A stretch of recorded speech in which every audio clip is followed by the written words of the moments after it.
15 شعبان کی رات کو فرماتی ہیں میں اٹھی تو آپ بستر پر نہیں تھے، تو میں ڈھونڈنے نکلی تو آپ جنت البقیع میں پہنچے ہوئے تھے۔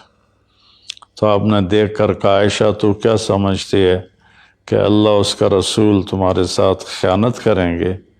میں تو بقیع والوں کے لیے آیا تھا دعا کرنے۔ پھر آپ نے فرمایا آج کی رات وہ رات ہے جس میں اللہ تبارک و تعالی بنو کلب ایک قبیلہ ہے جن کے پاس بھیڑ بکریاں بہت زیادہ تھیں، کہا عائشہ جتنی بنو کلب کی بھیڑ بکریوں کے جسم پر بال ہیں ان بالوں کی تعداد کے برابر اللہ تعالیٰ اپنے بندوں کو مغفرت فرماتا ہے، جہنم سے خلاصی فرماتا ہے۔ اس پر شب برات اور شب مغفرت علماء نے اس کا نام رکھا، میرے نبی کی زبان سے یہ نام نہیں نکلا۔ تو اس کی یہ فضیلت ہے کہ اس میں اللہ تعالیٰ کی طرف سے بخشش کا نزول ہوتا ہے۔ باقی یہ جو کہتے ہیں کہ اس میں فرشتہ اترتا ہے اور سارے سال کا بجٹ بتاتا ہے اور سارے سال کے واقعات، یہ کسی حدیث میں میری نظر سے نہیں گزرا۔ سورہ دخان میں فیہا یفرق کل امر حکیم کا جو آیت آتی ہے تو اس سے پہلے کی آیت شب برات کی نفی کرتی ہے، انا انزلناہ فی لیلۃ مبارکۃ، کہ ہم نے اس سے مبارک رات میں اتارا قرآن پاک۔ تو قرآن پاک تو لیلۃ القدر میں اترا ہے، تو اگر کوئی کسی قسم کے اعلانات ہوتے ہیں تو پھر شب قدر میں ہوتے ہیں، اس رات میں نہیں ہوتے۔ دوسرا یہ ہے کہ اس کے روزے اور بندگی کے بارے میں، شب قدر کی اللہ کے واسطے میری بات دھیان سے سنو، اللہ کی قسم کوئی خاص عبادت میرے نبی نے نہیں بتائی، لیلۃ القدر کی کوئی خاص عبادت میرے نبی نے نہیں فرمائی۔ حضرت عائشہ رضی اللہ عنہ نے پوچھا یا رسول اللہ اگر مجھے لیلۃ القدر نصیب ہو تو میں کیا کروں؟ کہا یہ دعا پڑھو، اللہم انک عفو تحب العفو فاعف عنی، اللہ تو معاف کرنے والا ہے، معافی کو پسند فرماتا ہے، مجھے معاف فرما۔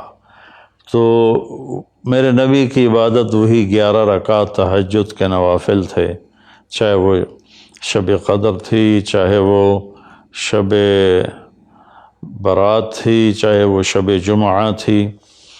تو اب اس کے نام پر لوگوں نے کیا کیا خرافہ، چونکہ ہم قرآن اور حدیث سے نہیں جڑے، کتابیں لکھی ہوئی ہیں، کس نے لکھی، اس کی سند کیا ہے، اس کی تمیز ہی کوئی نہیں ہے، تو وہ پھر بہت ہی زیادہ 4 رکعت پڑھو، پہلی رکعت میں یہ پڑھو، دوسری میں یہ پڑھو، تیسری میں یہ، چوتھی میں یہ سب بدعات ہیں، ان کا کوئی تعلق نہیں میرے نبی کے کسی بھی فرمان سے۔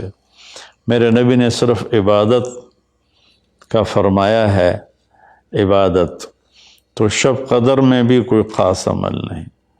اور دوسری بات یہ کہ اگر آپ نے عبادت کرنی ہے تو مسجد نہیں گھر، مسجد نہیں گھر، مسجد نہیں گھر۔ میرے نبی نفلی بندگی گھر میں ادا فرماتے تھے۔ اب شب برات میں صلاۃ تسبیح کی جماعت ہو رہی ہوتی ہے، یہ کتنی بڑی نادانی کی بات ہے۔ نفلوں کی تو جماعت ہی نہیں ہوتی، تو یہ صلاۃ تسبیح کی جماعت کروا رہے ہوتے ہیں۔